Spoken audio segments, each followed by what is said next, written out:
So guys आज हम पढ़ेंगे क्यू यूजिंग एरेज। क्यू क्या होता है? क्यू होता है FIFO, first in first out, जो मतलब पहले गया पहली बार आएगा। क्यू में मान सकते हैं एक फ्रंट पॉइंटर है और एक रियर पॉइंटर है। फ्रंट हमेशा स्टार्टिंग वाले को पॉइंट करता है, तो हम जैसे जैसे हम एलिमेंट्स ऐड करते रहेंगे 10, रियर भी पहले 10 पे पॉइंट कर रहा होगा, फिर 20 पे गए, फ्रंट तो इधर ही रहेगा पर रियर 20 पे आ जाएगा, फिर 30 पे, 40 पे, 50 पे, 60 पे। रियर हमेशा लास्ट वाले एलिमेंट पे रहता है और फ्रंट हमेशा पहले वाले एलिमेंट पे रहता है। अब क्यू का रूल क्या है? फर्स्ट इन फर्स्ट आउट, मतलब जो 10 फर्स्ट इन सबसे पहले गया वही बाहर आएगा। डिलीशन सिर्फ फ्रंट से ही होती है और एडिशन रियर से कह सकते हैं। यही है क्यू का rule, deletion from front, addition from rear. अब इसे क्यू से करेंगे। अब हमने स्टैक यूजिंग एरे भी किया था, तो हम पहले क्या करते हैं, क्लास बना लेते हैं क्यू, और उसमें पहले बनाएंगे हम एरे बनाएंगे और फ्रंट और रियर इंटीजर बनाएंगे हम। और अब मैक्स को यूज करने के लिए हम यूज करेंगे प्री प्रोसेसर डेरिवेटिव, या उसे कह सकते हैं मैक्रो।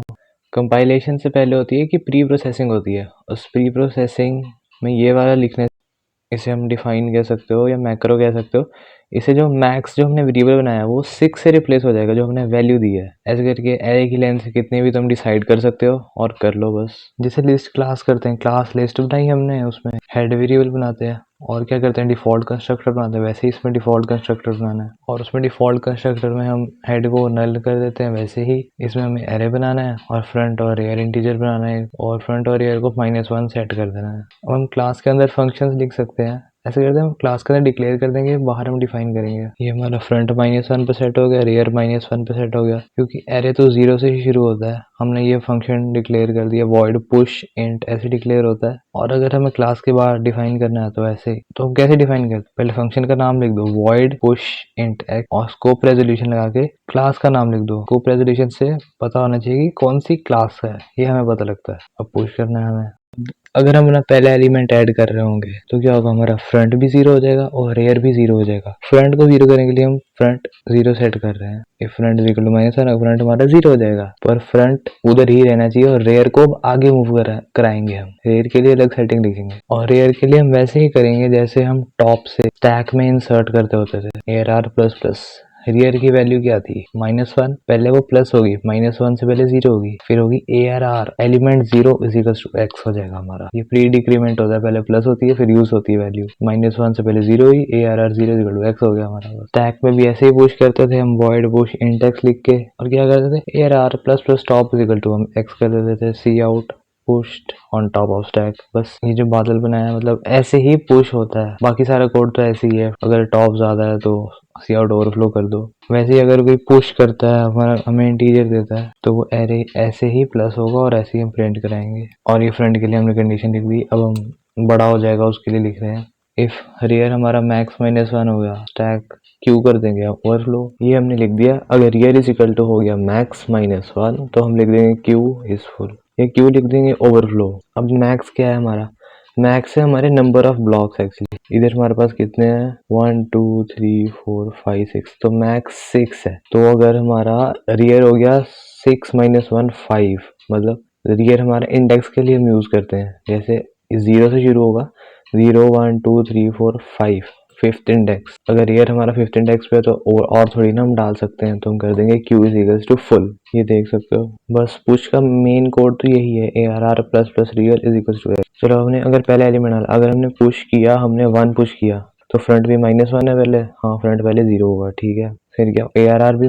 रियर -1 है, ARR रियर पहले 0 होगा, ARR 0 is equals to X हो जाएगा। तो 0 पोजीशन में हमारा 1 आ जाएगा, हम लिख देंगे, ये प्रिंट हो जाएगा। तो यहाँ पे 1 आ गया। अभी रियर तो ये तो यहाँ पे तो पहुंचे नहीं हम। अब सेकंड एलिमेंट डालेंगे, फ्रंट तो 0 ही है हमारा, उससे कुछ नहीं होगा। अब क्या होगा, रियर हमारा क्या है 0, तो 0 से पहले होगा प्लस प्लस 1 होगा। ARR फर्स्ट एलिमेंट पे हम डाल देंगे x, जो हमने डाला है, मान लो 2 डाला है तो यहाँ पे 2 आ जाएगा। अब बनाएंगे हम अपना पॉप फंक्शन, इसे हम DQ भी कह सकते हैं। पॉप फंक्शन में क्या होगा, ये फ्रंट है -1 है, जब हम फर्स्ट एलिमेंट डालेंगे, मतलब सारा रियर कहाँ पहुंच गया, किधर कितने एलिमेंट डालोगे, रियर हमेशा एंड भी रहेगा, तो फ्रंट तो हमेशा इधर 0 पे पॉइंट करेगा। डिलीट करने के लिए क्या करेंगे, हम फ्रंट को +1 कर देंगे। तो जब हम अपना क्यू प्रिंट करेंगे तो फ्रंट से ही प्रिंट होगा रियर तक। डिस्प्ले फंक्शन भी बनाएंगे हमें। बस अगर मैं डिलीट करना है अपना फर्स्ट एलिमेंट, तो हम क्या करेंगे, फ्रंट को कर देंगे हम प्लस प्लस। चलो मैं फ्रंट प्लस प्लस कर दिया, और साथ में सी आउट भी कर देंगे, cout ARR front plus removed from stack. इससे पहले क्या होगा, पहले मान लो अगर फ्रंट की वैल्यू 0 थी तो ARR 0 प्रिंट हो जाएगा, कहेंगे रिमूव फ्रॉम स्टैक, उसके बाद क्या होगा, फ्रंट की वैल्यू प्लस प्लस तो हो ही जाएगी, मतलब फ्रंट अब 1 पे हो जाएगा, फ्रंट अब फर्स्ट इंडेक्स पे पॉइंट करेगा। बस हो गया अपना काम, बस इतना ही था कोड। बस क्यू के लिए जैसे यहाँ पे फ्रंट और रियर अगर स्टार्टिंग पोजीशन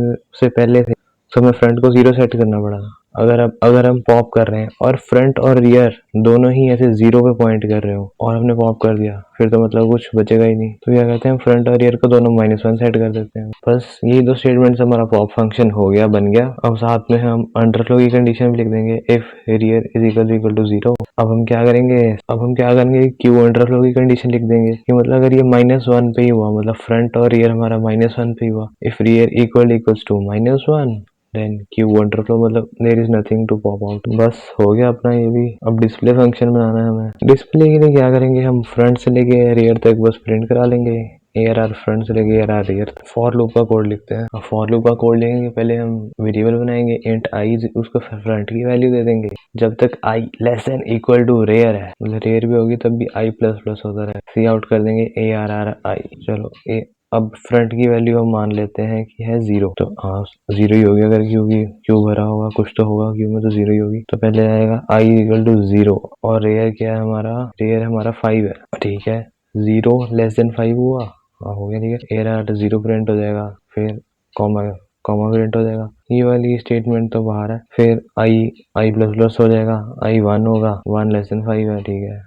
एरर 1 हो गया, फिर प्लस होगा, फिर 2 लेस देन 5 है, एरर 2 प्रिंट होगा, कॉमा प्लस प्लस 3 भी, 4 भी, फिर 5 भी लेस देन इक्वल्स टू 5 है, हाँ। एरर 5 ये होगा, एरर 5 भी प्रिंट हो गया। उसके बाद प्लस प्लस 6 हो जाएगा, आई हमारा 6 हो गया, 6 लेस देन इक्वल टू 5 नहीं है तो बंद हो जाएगा। सी आउट हैंडल हमारा नेक्स्ट पोजीशन में शिफ्ट हो जाएगा। ये इसलिए करते हैं ताकि डिस्प्ले हम बार बार करें ना तो हमारा आउटपुट ऐसे अगली बार आए। जैसे हमने 3 एलिमेंट इंसर्ट किए, फिर डिस्प्ले किया, फिर 4 किया, तो वो अलग लाइन में आना चाहिए ना टर्मिनल में, इसलिए मैंने सी आउट हैंडल। बस हो गया अपना, हो तो गया, और क्या चाहिए। अच्छा, हम बाहर डिफाइन कर रहे थे ना हमने, वो स्कोप रेजोल्यूशन लगाया नहीं, लगा देते हैं, ये लिख देते हैं bus Q U E U ई, इधर लिखना होता है। डिस्प्ले के आगे लिखना है, पॉप के आगे भी लिखना। अब हमने क्यू क्लास बनाई है, क्यू ऑब्जेक्ट बनाएंगे, फिर उसके हम फंक्शंस यूज करेंगे। Q1 ऑब्जेक्ट बनाई है, अब हम इसके फंक्शंस यूज करेंगे। पहले हम क्या कर सकते हैं, Q1 dot push push push कर देते हैं, और क्या। ये हमने क्यू में क्या किया, पहले पुश कर दिया हमने 10, फिर हमने 20 पुश कर दिया, फिर 30, फिर डिस्प्ले कर दिया, तो हमारा प्रिंट हो गया। इसके बाद हम 40 करेंगे,